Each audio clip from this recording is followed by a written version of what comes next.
नमस्कार दोस्तों, मैं किस्साबाज वाला लेकर आया हूँ विश्वविख्यात लेखकों की कहानियों का गुच्छा।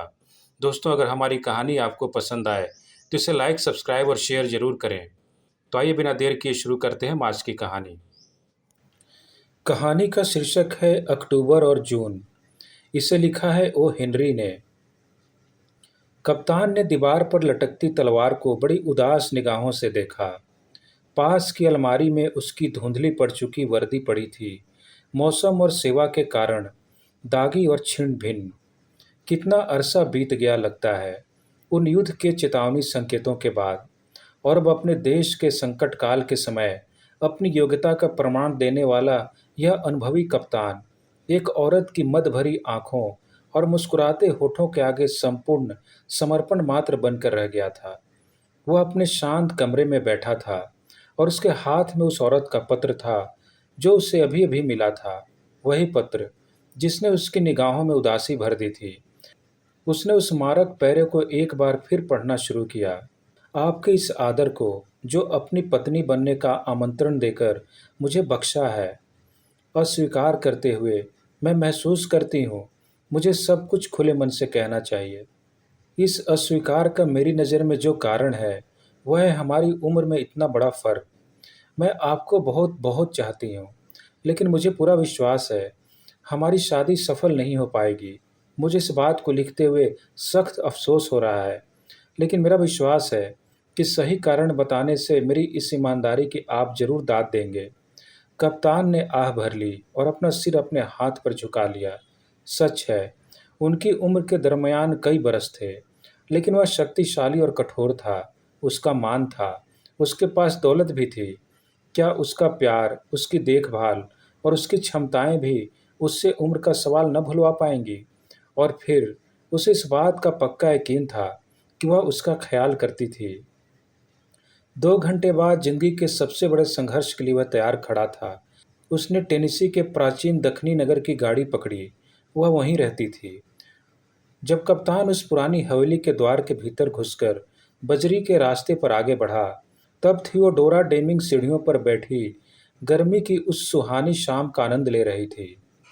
वह कप्तान से ऐसी मुस्कुराहट लिए हुए मिली जिसमें किसी तरह की परेशानी नहीं छुपी थी। मुझे आपके आने की उम्मीद नहीं थी, थियोडोरा बोली, पर अब जब आप आ ही गए हैं तो आप मेरे साथ बैठ जाइए। क्या आपको मेरा पत्र नहीं मिला? मिला था, कप्तान ने कहा, और उसी के लिए मैं आया हूँ। मैं कहना चाहता हूँ थियो, अपने जवाब पर एक बार फिर विचार कर लो। नहीं करोगी क्या? नहीं नहीं, उसने कहा और अपना सिर हिलाया। अब उसका सवाल ही नहीं उठता। मैं आपको बेहद पसंद करती हूँ, लेकिन इस शादी से बात नहीं बनेगी। मेरी उम्र और आपकी उम्र, पर मुझसे अभी फिर वही मत कहलवाइए। मैंने पत्र में लिख ही दिया था। कप्तान का मुख लाल हो गया। थोड़ी देर के लिए वह खामोश रहा और शाम के धुंधलके में घूमता रहा। सच है, भाग्य और काल पिता ने उसके साथ बड़ा दगा किया था। उसके और उसकी खुशी के बीच मात्र कुछ बरस आकर अटक गए थे। थियोडोरा का हाथ नीचे की ओर खिसका और उसके भूरे हाथ में जाकर फंस गया। आखिरकार उसे उस भाव की अनुभूति तो हुई जो प्यार से इतना ज्यादा संबद्ध है। इतनी गंभीरता से मत लीजिए इसे, वह विनम्र स्वर में बोली। जो भी हो रहा है अच्छे के लिए हो रहा है। मैंने इस पर अपने आप बड़ा तर्क वितर्क किया है।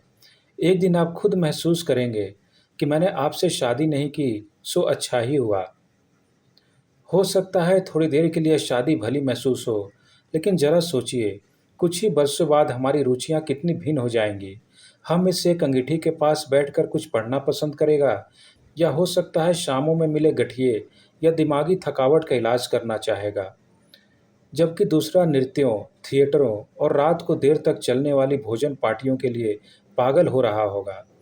नहीं मेरे प्रिय मित्र, अगर इसे जनवरी और मई न भी माने तो इसे अक्टूबर और जून का आरंभ का मामला तो माना ही जा सकता है।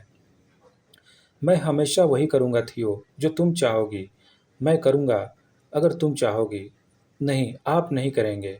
आप अब ऐसा सोचते हैं कि आप कर लेंगे, पर आप नहीं कर पाएंगे। कृपया मुझे दोबारा यह बात मत कहिए। कप्तान हार चुका था। उसने उत्तर की ओर जाने वाली गाड़ी उसी रात पकड़ ली। अगली शाम वह अपने कमरे में वापस पहुंच चुका था। वह रात के भोजन के लिए कपड़े बदल रहा था।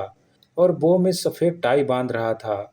उसी क्षण वह एक उदास स्वगत भाषण में भी लीन था। अपने सिर की कसम, लगता है थियो ठीक ही कहती थी। कोई आदमी इस बात से इनकार नहीं कर सकता कि वह बेहद जवान और खूबसूरत है।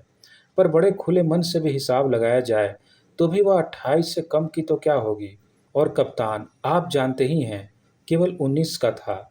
और उसे अपनी तलवार निकालने की भी और उसे अपनी तलवार निकालने की कभी जरूरत ही नहीं पड़ी, सिवाय एक बार के, और वह भी उसने चाटानुगा के परेड ग्राउंड में निकाली थी। कह सकते हैं कि स्पेनिश अमेरिकी युद्ध की ओर बढ़ने में वह उसकी आखिरी सीमा थी। धन्यवाद।